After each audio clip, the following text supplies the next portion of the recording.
Lauren, Yes, Nat. welcome to the new season of the Twiniversity podcast.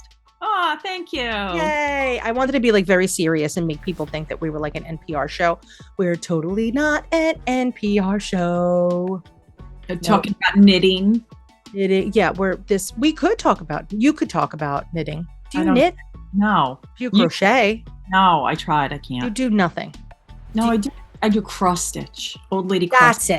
That's it. Then and I try. Embroidery, thanks to you. Embroidery is the best. It is. See, but I can't see my embroidery. So that's the problem that I'm having. So guys, Lauren and I are both twin moms. We're also friends. Yes. For a few years now. My twinnies are, we both have teen twinnies. Yes. We're getting there. We've been around the block. A few times. This is not our first rodeo. No, it's not. World. But that was our last twin rodeo. Oh, thank goodness. Yeah, I'm closing that. That door's been closed for a while. Yes. Thank goodness. So all of our guests, though, that are coming up this season, there's many people who, even despite saying that may have been their last rodeo, decided to roll dice again and maybe even have another second set of twins. They're brave people. Could you imagine if you had, so Lauren is a mom of 4 girls.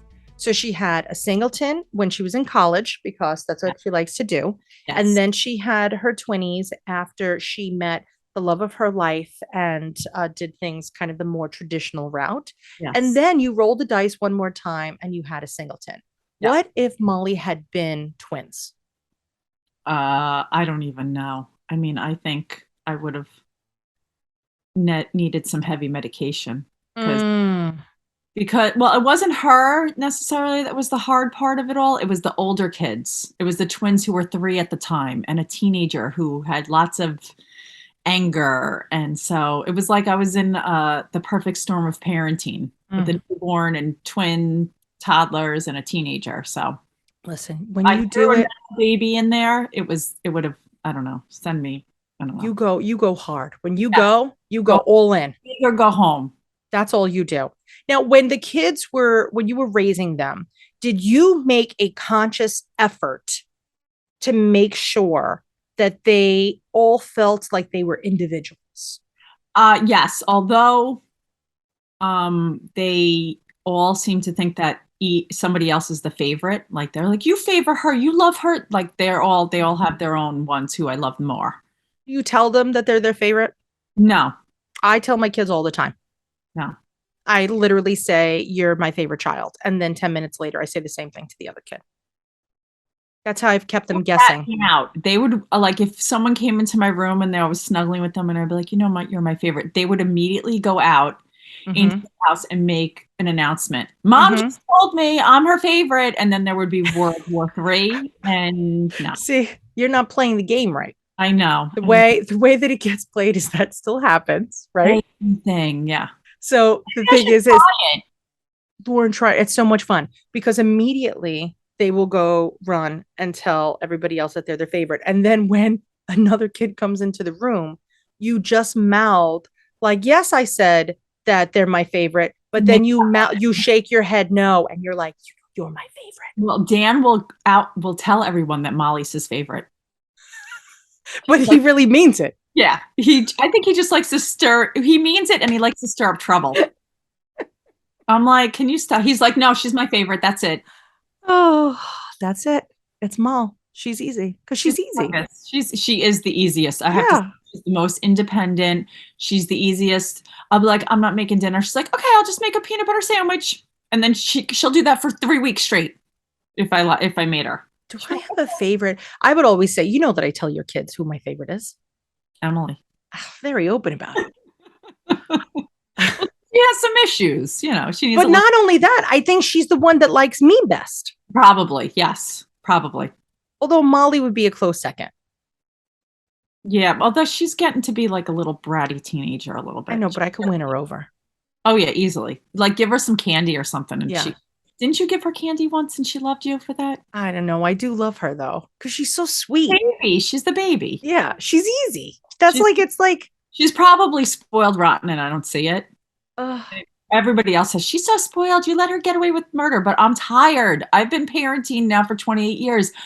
I give up after a little while. I'm a little tired. Now, I have to say, once upon a time, got called out for this issue, not by my own kids, Oh, but I was favoring somebody else's child, oh, and the other children called felt out. bad.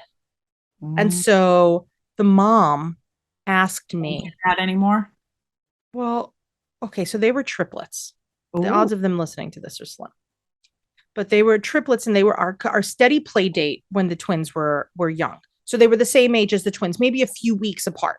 okay. So when we met in Kmart, by the way, I don't even know if Kmart even exists anymore. I feel like maybe it does, I don't maybe think it so. doesn't. I haven't been in a Kmart in forever. But we met in Kmart. We used to have a Kmart here in Manhattan, and I was pushing my double stroller, and I saw a triplet stroller, and this is so horrible and wonderful. It was the 4th of July. I could tell you exactly what it was. It was 4th of July week. And Kmart had like a photo booth in Hmm. Kmart, like you could go take pictures at Yeah. Kmart. Because my kids are present and past tense such slobs that whenever I would go take pictures for them, I would buy clothes right there in Kmart, Smart. put them I like on the kids, I like this and idea. then we would go take pictures. I like this. So we decided, since John's grandmother's birthday is July 4th, that Oh. I was going to go get pictures taken that were July 4th themed for the Ooh, twins. yes. And so this was like the week before July 4th. So while we were in there, and I am changing the children in their stroller with the new clothes. So I almost look like I'm stealing the clothes, but I swear to everybody, I never did. I would take off the tags because the registers were downstairs. I would bring all the tags downstairs, but I would stay upstairs. I wouldn't go pay for them. I would just take the tags off. Call me whatever you want, morally corrupt. Come at me, Kmart and Sears. I feel like maybe you went bankrupt. I don't even know. But this is what I would do. And I would do this consistently. And still to this day, I will tell you, I've never taken even accidentally, anything from there. I really want to go on the record and say, because I would not sleep at night, because I was like, if I did something bad, I felt like it would come back to the babies. So I couldn't do it. So there I am in Kmart, changing my children into clothing off of the rack. And I see this triple stroller. And now my aunt, who's with me, is like desperate for me to have a friend, because if you have twins, She knows you need it. yes, if you have twins, you know it could be a little isolating. So my aunt sees this triple stroller, which was a Peg Perigo triple stroller, the 3 in line, like that giant stroller. Yep. And there I am with my side by side. And my aunt's like, oh my gosh, are they triplets? And then of course she's like, yes. And she's like, oh, meet my niece, blah, blah, blah. Long story short, we were friends for years after that. Okay. Nice. Now one of these triplets. So it was baby B, is what I'm thinking, is who it was. Was it baby B? Maybe baby C, but whatever, that doesn't matter. I definitely had a better relationship with this one child. Okay. When we were at the playground, she would come to me. She would be closer to my kids. And so the other two, it was almost like she was a singleton with twins. Okay. And because the other girls would always say, they were 3 girls, because they were such like a tight buddy. Mm-hmm. I have to tell you the truth, I felt bad for her, because Aww. she was like the odd man out. Okay. And so in order to kind of make up for that, I definitely favored her. Okay. And if I went away, I would buy all the little souvenirs wherever I went, but I would get her something extra. Okay. But it would be something personal. Like I knew she had a shell collection.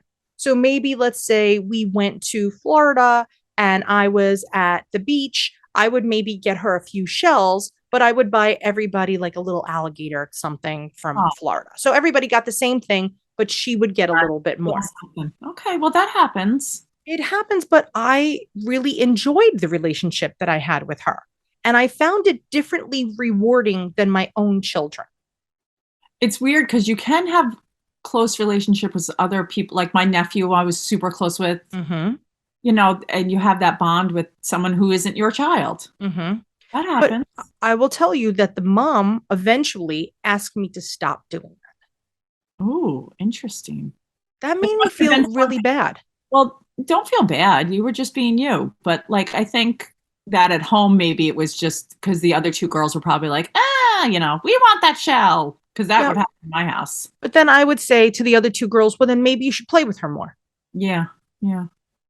So like, I'm not saying that it just honestly, it made me feel really sad for her because this was like the only time that she felt like she was the star.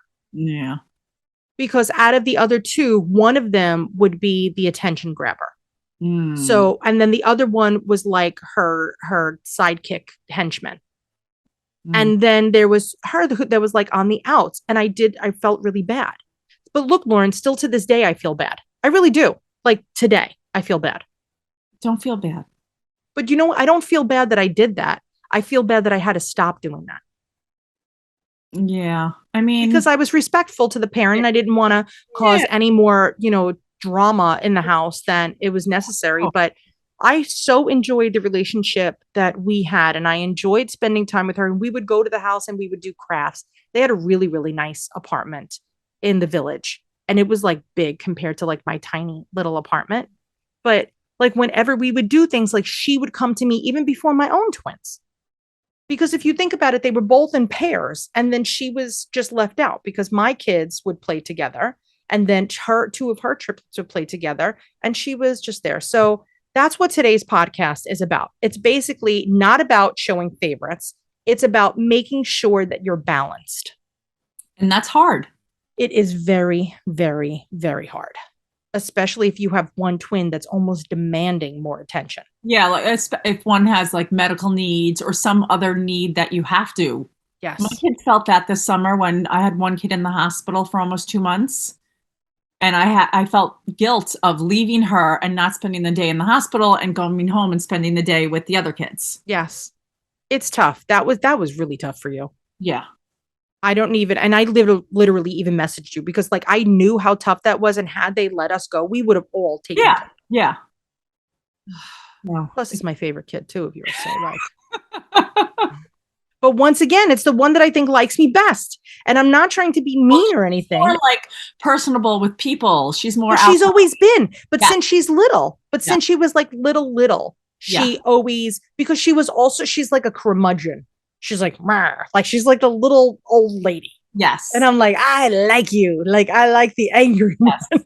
That's my person. Like her sister's more like, leave me alone. I'm going to go hide in my room, but then complain about that nobody's paying attention to me. Yep. That's the way that girls roll. So today we're talking to Wafeeqa Wahid. Now, Wafeeqa is one of our international families and she has been everywhere.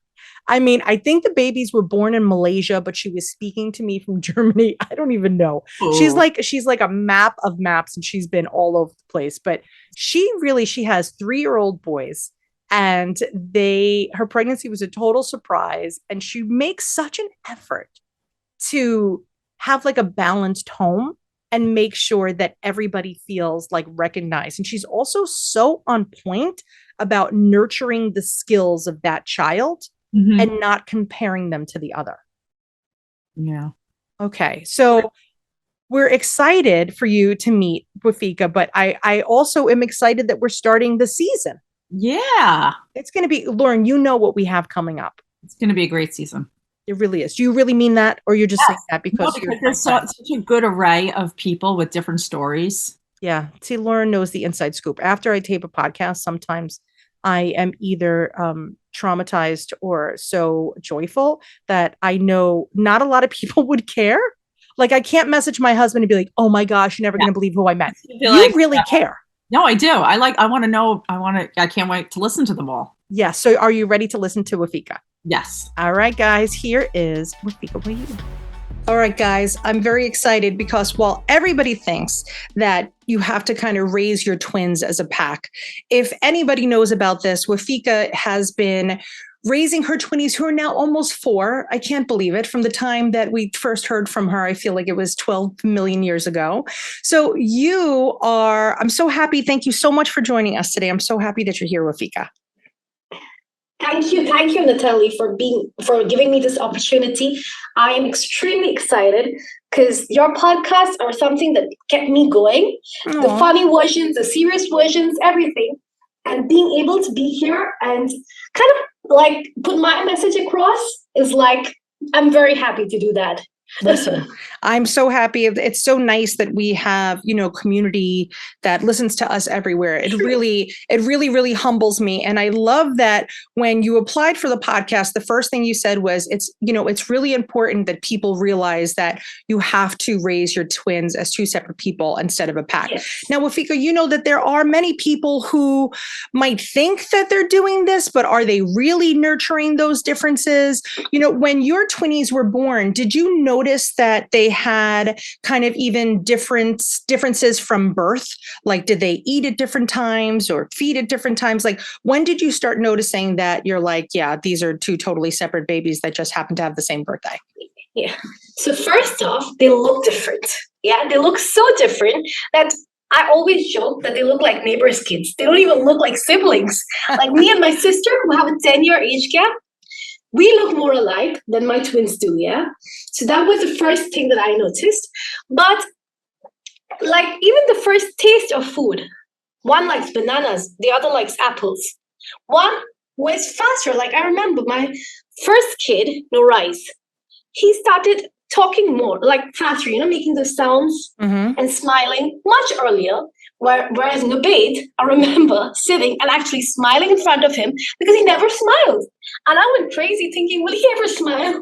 He had a serious look on his face like all the time. And that's how they actually grew up to be. Norais turned out to be the more talkative, more socializing one, whereas Nubaid was the more reserved one, needed that little push to go out and talk to people. And as it goes, like, Nubaid started walking much faster than Norais, to the point like people were like, they're the same age, they're supposed to walk at the same pace. And if I was like listening to these people, I would have gone crazy because I did not, because I knew they spoke at different like times, they had their own space. So I just let it be. There were times I would like, secretly try and make him stand up a little bit. And I mean, it's just natural. I don't think anybody can not do that. But that was one of the first rules I think we had made when we got to know we were expecting twins, that we won't compare them. Like, that should be like a first reminder every day. Like, they're two different. That was already preset in our mind. Yeah. That you cannot compare them. You cannot say this is faster or this is slower. They're two different kids. Yeah. Yes, they're born at the same, they have the same parents. But even as parents, I need to be different to both of them. I do see people having the same parenting styles for their older kid and for the younger one who probably have a different age gap. Yeah. And that's okay because they're probably more similar. So it always depends. Like, it doesn't depend on twins or not twins. It always depends on the nature of each individual child.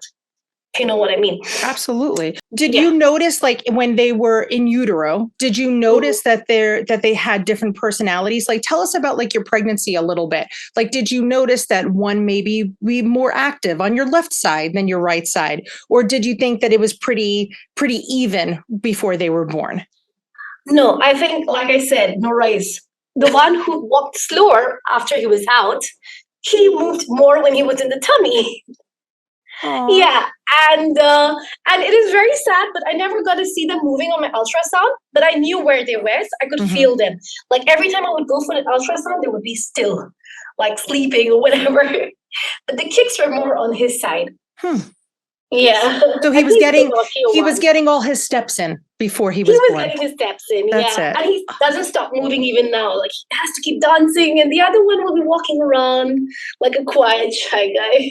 Aw. What week did you end up having them? 24 weeks and 4 days to be exact. Yeah. So when did they spend any time in the NICU?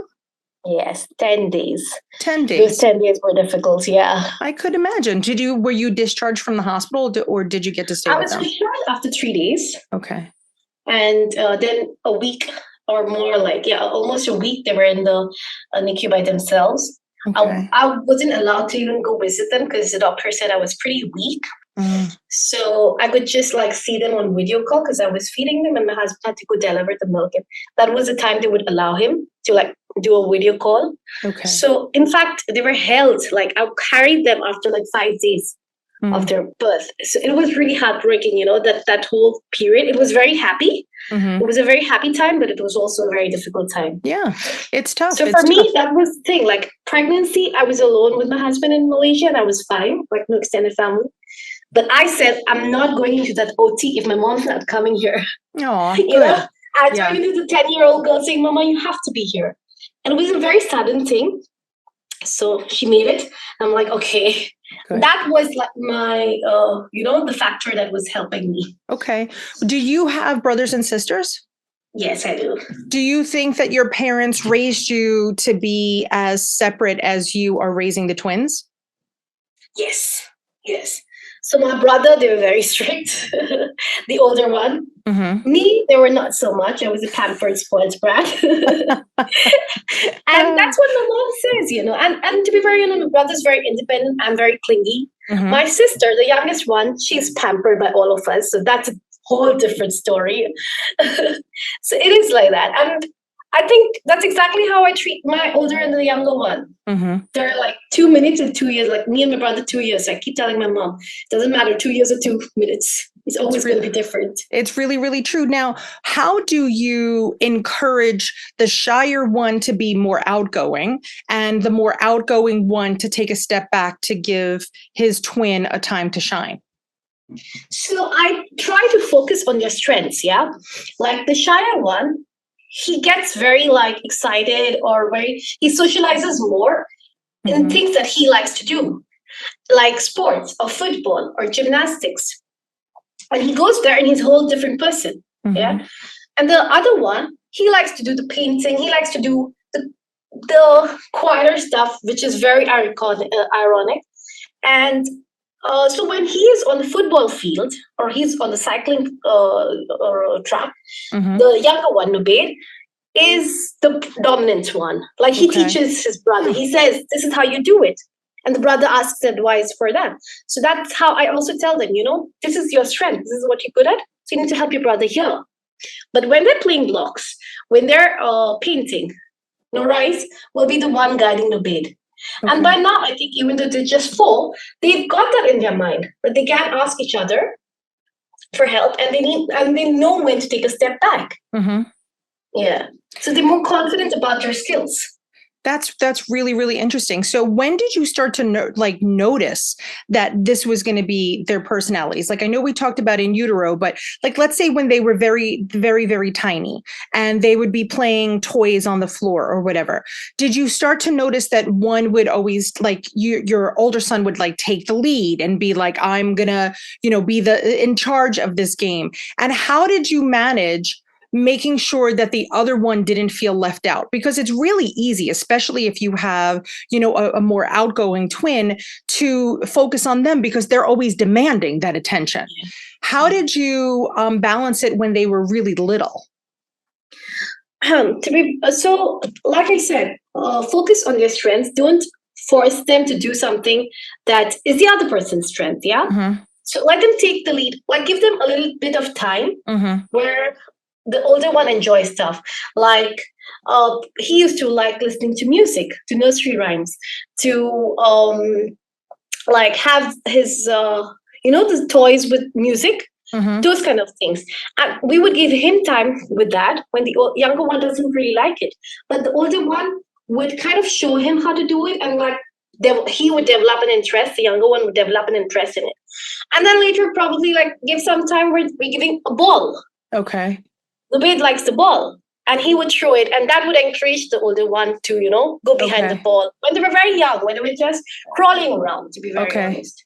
Did it ever come to a point where you saw that one was being mean to the other? Because that's the other thing, right? When you have a more dominant child, they could be biting the other one. They could be hitting the other one with a toy or taking the toys away from the one that's not, as outspoken or as strong. What did you how did you handle that? Did you just simply say, this is, no, and this is not happening? What were the things that you repetitively did to kind of foster that they had to be good to each other, no matter what their strengths or weaknesses were? So to be very honest, I don't think like I've got the perfect answer for that, because that is an ongoing process, right? Every stage it happens. Like no matter how much you're trying it, how repetitive you are, it happens. Yeah.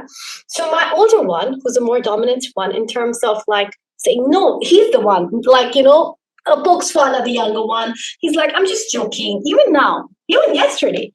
And the younger one, what he does, his weapon is crying. Oh, Like, yeah, he'll just start crying. So I need to tell him to first not listen, like to, mean things, what is being said to him. That is how I deal with him. But with the older one, I have to sit and explain to him every time that he's your brother. Yeah. You cannot be mean to your brother. You cannot be mean to your friends. Otherwise, people are not going to talk to you. So I think it's easier now that he tries, like he understands stuff. Like before, it would be like just like making him sit in timeout, or like just sitting with him and no means no. Like, that started long ago. No means no. And you have to learn, like even now, basics. I think it's a very daily thing that I have to keep telling them. It's a daily reminder. It can be done when they were younger and now it's all okay. I would be amazed if that happened, but it doesn't. It's like, you know what? You're not supposed to do this. You're not supposed to be mean. He just goes like, oh, mama doesn't love you. But then and I'm like, no, mama loves you. Mama loves both of you. Yeah. And that's like the younger one comes crying, mama, he said you don't love me. But the younger one, like, I'm just joking. I know mama loves everybody. So he's got a big heart. He takes care of the younger one, but it's just his like mechanism because he knows where to poke. Yeah. They really do. I think that your kids realize kind of your weak spots, right? Yes. They find them and they take advantage of them. I know that's horrible to say, and that sounds like your kids are manipulating you, but they're not really manipulating you. They're just learning how to work with humanity. Yes. And, it frustrates me when like even people would say like other people would judge the way that you're being a parent by saying, oh, they're taking advantage of you. They're just tiny humans that are learning what the system of humanity is.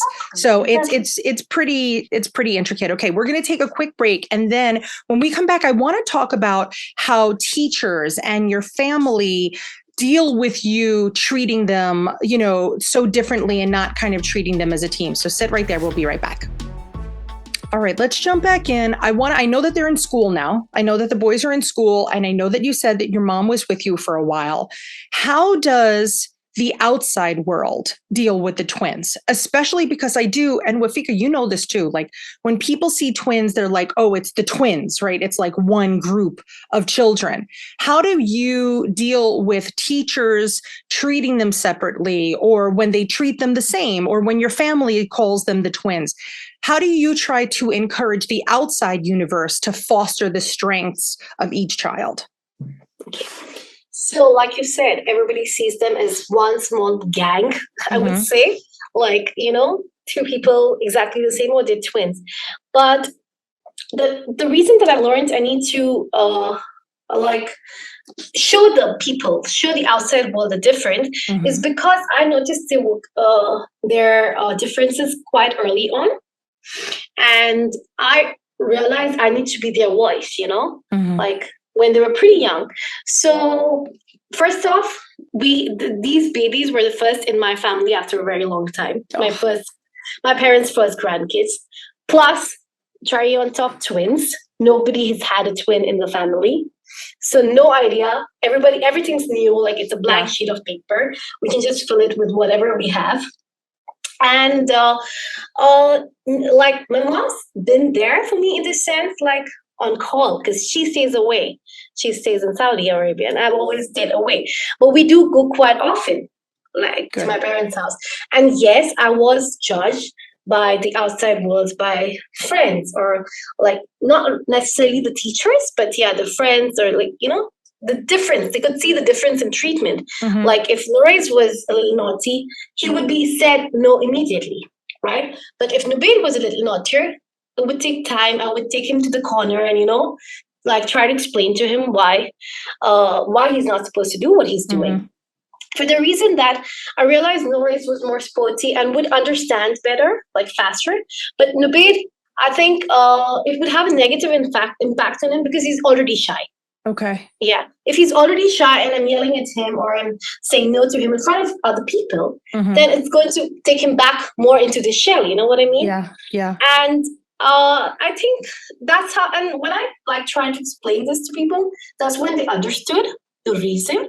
And like I said, even in school, like I need to tell the teachers, like try to push Nabil a bit. He's a little shy, but once he's comfortable, he's out there. Yeah. So, try to keep them separate. If that's one of the first things that I told the teacher.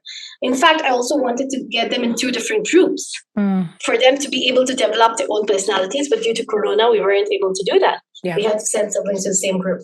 So the teacher, I was like, at least keep them separate.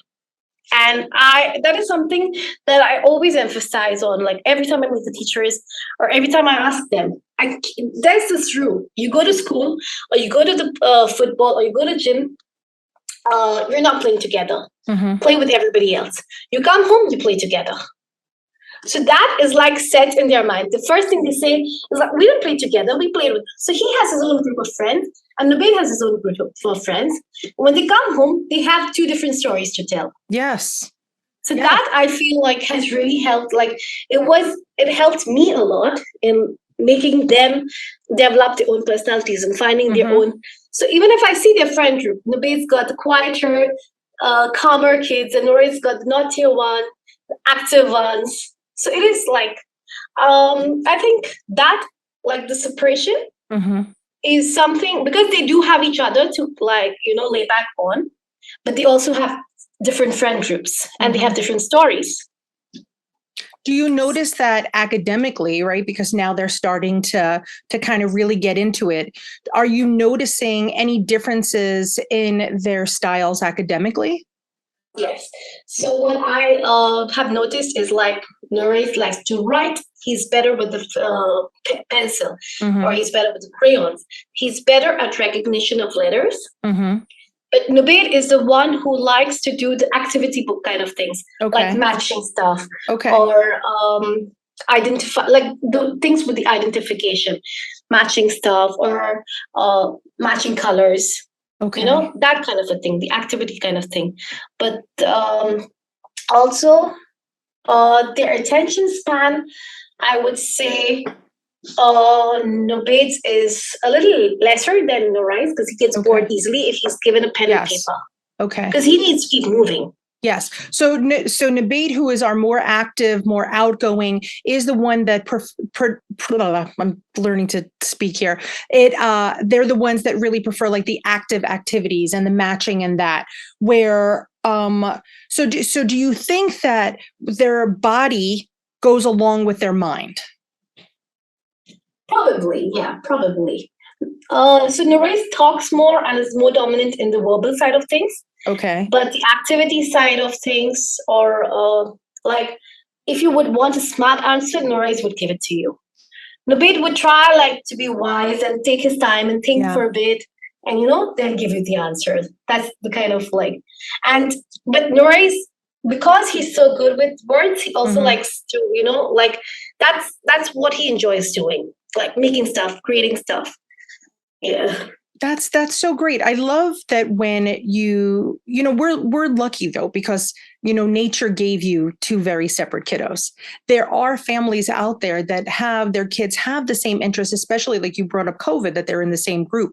There are so many families out there that are kind of forced into a position, even, years later, we may still be seeing that they want to have people in the same group.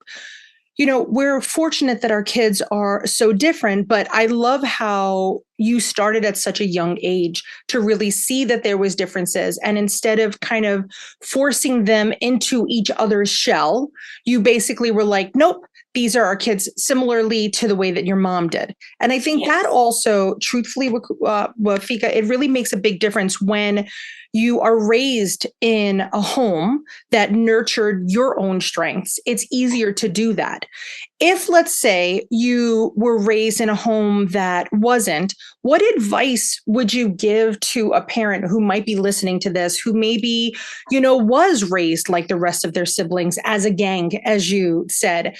How do you think that a mom or a dad or a grandma even, or even a teacher, because everybody listens to this podcast, how do you think that they could start to nurture each of the twinnies' kind of strengths?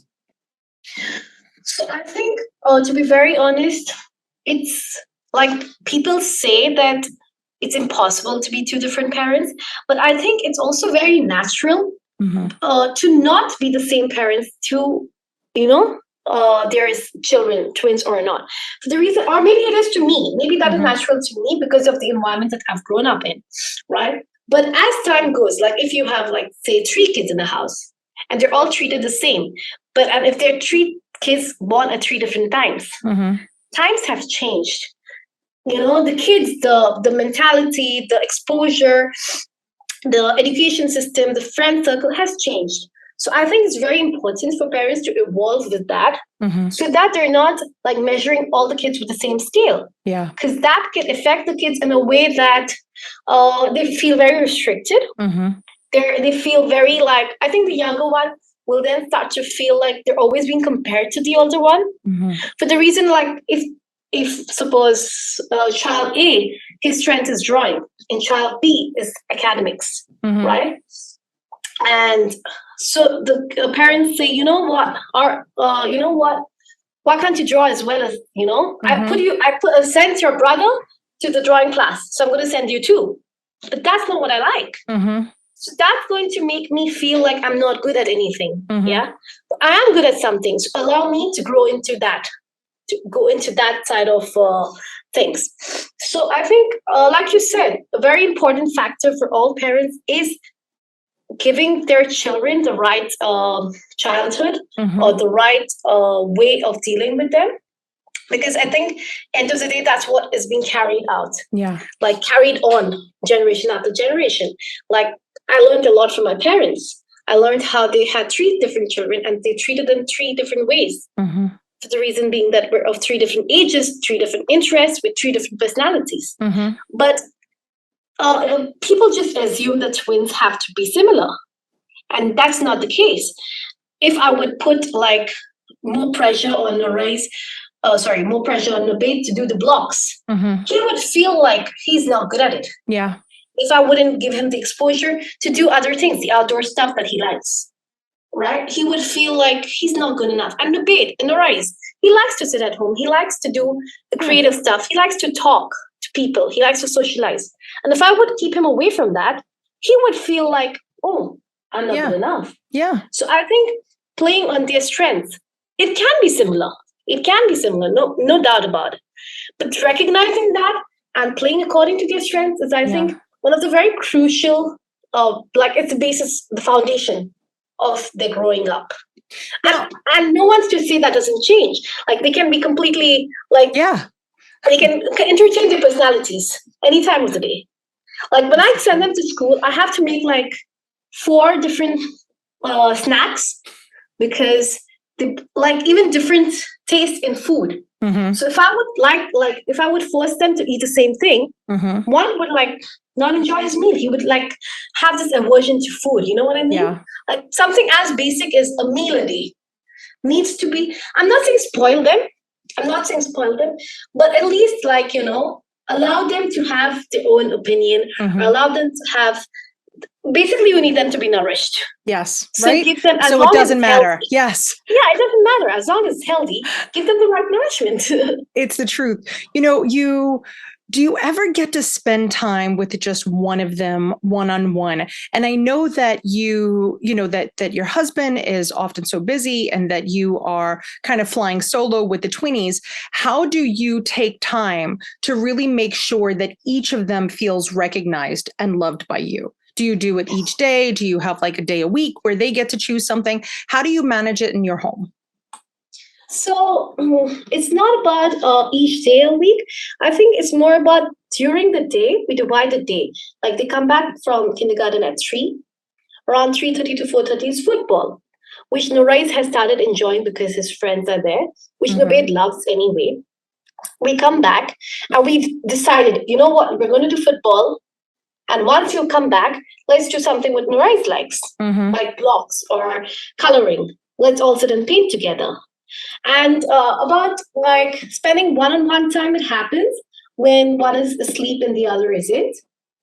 Like one is an early riser, the other one is a late sleeper. Mm-hmm. So, that time is like a very one-on-one thing to do what they want to do. And in terms of even something as simple as liking, one is closer to the father, like he wants the father all the time, and one is attached to me. Oh. Yeah. So, but so it's like it isn't very easy to find one-on-one time. Yeah. Mostly because their routine is such that they both sleep and wake up around the same time. But it's just that I think half an hour every day, when one sleeps later, he keeps telling me stories at night. And the other one gets up half an hour earlier and he helps me make breakfast. So the two ways that I spend time with is also different. Yeah. One likes to talk, one likes to do stuff, bake a cake or make breakfast. Oh, we're so blessed really to have twins. And just thinking about, like, I could see the one making breakfast with you. Like, it's such a great parenting moment for you to just really be there and be kind of present in the situation and have those great conversations. And the fact that you started so early, you're so far ahead. And I know that with the pandemic, it kind of put people behind. And our children are going to be different for it. But this is the time that we get to kind of come back out into the world. And, we've learned a lot, both good and bad, from everything that we have been through. And I'm hoping that, with this new season of the podcast, that it makes us all realize that there is a new season of life. And if it was too late, like, let's say you've noticed that, yes, you have been treating them like a little gang and you haven't been spending a lot of time with each of them just one-on-one. Every day that the sun rises is another opportunity for us to do something different. You don't have to do the same things every day. And I'm so appreciative that you are part of our community and that you're part of our Twiniversity family, and that no matter where you are in the world, whether you are in uptown New York City or Malaysia or Saudi Arabia, it does not matter, that we are all in this together. And when you're having twins, the same issues occur all over the world. And you are taking kind of the bull by the horns, and you're doing so fantastic. And you're such an amazing and inspirational mom. And you really hung in there with those kiddos going through everything with the pandemic. And that's for all of you listeners out there too. We have just been through some poop, man. We were just through it, and we're coming out, and we're better for it if we choose to be better for it. We could all sit there and say, oh, we can't leave home, or we could keep fighting with families or your friends. But this is the time that you have to realize that the sun has just come up, and this is our day to make things better. And if you don't want to make things better for you, that's your business, but make them better for your kids. Because this is what's going to matter, right? Not that saying that our life is done, but the thing is our parents lived for us, we hope, right? And even if your parents didn't, you could choose to be a different type of parent than your parent was. Wafeeqa's so lucky that she had good role models that showed her what it was like to grow up in a home with multiple kids, but all be nurtured differently. And this is now your opportunity to say, okay, just do a little reflection in your own home. What am I doing? Is there anything that I want to change? What am I doing good? And everybody should just pat themselves on the back for anything that you're doing good. Exactly. Right? I think at the end of the day, if your goal is to make sure you have happy, healthy children, and that's what you're working towards. Yes. You're always doing it with the right intention, and I think intention is what matters at the end of the day. Like, nobody's perfect. Every day you're going to learn something new. Like you said, community. I didn't have a community here when I moved to Germany. So I had to learn things the hard way. I had to do it by myself to learn it. I learned along the way. Yeah. So you can't really always look for outside sources. You also need to look within. I think that is very important, because end of the day, I think every mother does know her child better than anybody else. And that is what we need to use as our strength, as a weapon. The knowledge and the connection that we have with our children. I think that is the most important weapon a mother has. And of course, have one person or two people who you go to advice for. Like for me, it's my mother. You don't listen to all 10 people. 10 people will have 10 different versions and 10 different advices to give you. Absolutely. Oh, don't do that. Oh, don't do this. You're being biased. You're being whatever. But don't listen to them. Listen to your heart and listen to one person or two people or to your partner. And if they are a team, you and your partner are a team too. Like team of two versus team of two. That's how it's going to be. It's, one thing that for all of you who have, ever thought about being a guest on our podcast, we would absolutely love it if you did. But one thing that Wafeeqa wrote, which I have to say was the thing that stood out to me most, is we always say, like, what's the one thing that you hope people take away from it? And you wrote, I want to be able to motivate and inspire those moms of twins who ever had a shred of doubt that they could do it and tell them that, yes, you can. And that it gives me chills because there are so many people who do doubt everything that they do. And am I doing this right? Am I doing this right? I do too. We all do. It's human nature. That's what we're going to do. Better as they grow older, but no, it's like different doubts, new doubts for new phases. Yep. It's like, yeah. But that's also a sign of being a good parent. Because if you keep doubting yourself, you're always saying what it is you're saying to yourself, is this good? Is this right? Is this good enough? And if you keep wanting that for yourself and for your family, you're going to have doubts. It's not a bad thing. But at the end of the day, yes, you can totally do it. You're going to be fantastic. It's going to be okay. And ultimately, we really get through this together. So, Wafeeqa, thank you so, so much for joining me today on our podcast. I'm so glad. I'm so glad to be here. I think one last thing that I would say is, as parents of twins, we're also very blessed because if one kid is having a bad day, we don't go into the depression that, oh, maybe we did something wrong because the other kid is doing okay. So as the parents of one, the kid is having a bad day, that can go crazy. So I think we need to have, yes, we may have double the bad days as singletons, but we do have double the good days as well. True. So I think we all should really, even if you don't have the community within us, around us, we have to look for it and ask for help and just be like, have the right intentions, have your kids smiling. It doesn't matter, the messy house, the messy hair, as long as your kids are smiling and are happy and healthy, I think that's all that matters at the end of the day. Absolutely. Absolutely. And with that, we have to send them back into their universe so they could go do whatever it is or keep doubting the things that they're doing, which stop that. We're done with that. And don't forget, guys, if you ever need anything from us, we are always here from you. And I really want to just thank you too for all the love letters that we get from you guys. It's really inspiring of how this podcast has really impacted the world of multiple birth. It's great. I'm honored to kind of have led this crazy charge, but without you, Wafeeqa, and the rest of our podcast guests, we have nothing. So if you would like to be a guest, please email us at community@twiniversity.com. Or of course, you could go to any of our social platforms. We're just at Twiniversity on every single one of them. And we really do. If you have a minute and you're like, how could I give back? I would love if you would just rate and review this podcast because I really read them. And when I see that you guys love it, it just feeds my soul in ways that I can't even begin to tell you. So thank you so, so much for listening. And until next time, guys, see you later, alligators. Thanks.